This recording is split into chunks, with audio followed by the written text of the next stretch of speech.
It started to happen gradually. I would walk into a room and say something, and no one would notice. I would say, "Turn the TV down, please," and nothing would happen. So I would get louder. "Turn the TV down, please." Finally, I would have to go over and turn the TV down myself. And then I started to notice it elsewhere. My husband and I had been at a party for about 3 hours, and I was ready to go.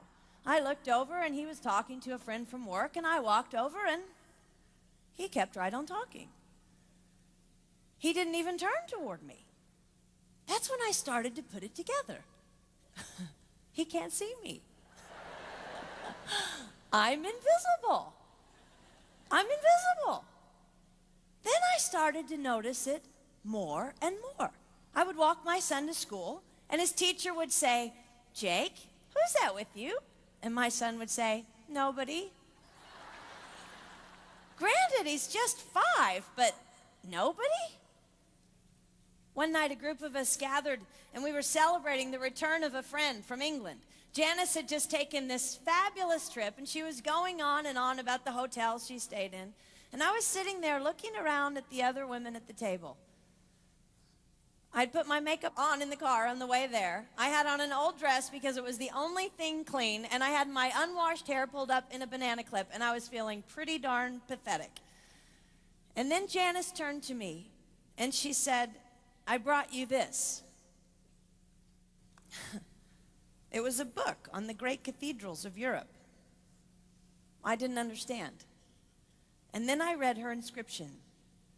She wrote, "With admiration for the greatness of what you are building when no one sees."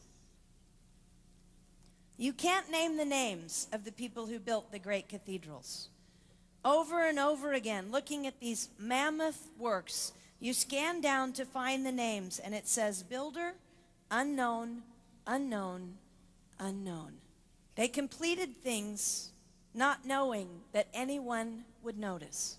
There's a story about one of the builders who was carving a tiny bird inside a beam that would be covered over by a roof.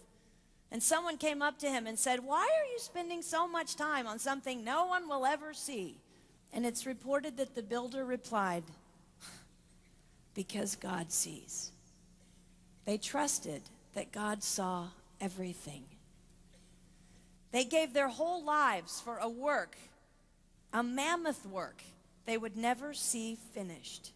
They showed up day after day. Some of these cathedrals took over 100 years to build. That was more than one working man's lifetime. Day after day. And they made personal sacrifices for no credit. Showing up at a job they would never see finished, for a building their name would never be on. One writer even goes so far as to say no great cathedrals will ever be built again because so few people are willing to sacrifice to that degree. I closed the book, and it was as if I heard God say, "I see you. You are not invisible to me. No sacrifice is too small for me to notice. I see every cupcake baked, every sequin sewn on, and I smile over every one.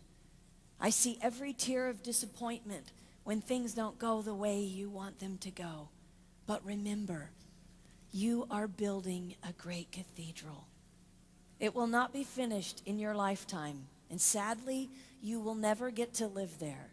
But if you build it well, I will." At times, my invisibility has felt like an affliction to me. But it is not a disease that is erasing my life. It is the cure for the disease of self-centeredness. It is the antidote to my own pride. It's okay that they don't see. It's okay that they don't know. I don't want my son to tell the friend he's bringing home from college, "You're not going to believe what my mom does. She gets up at 4 in the morning and she bakes pies and hand bakes a turkey and she presses all the linens." Even if I do all those things, I don't want him to say that. I want him to want to come home.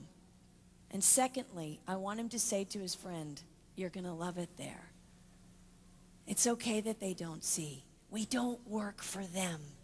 We work for him. We sacrifice for him. They will never see. Not if we do it right. Not if we do it well. Let's pray that our work will stand as a monument to an even greater God.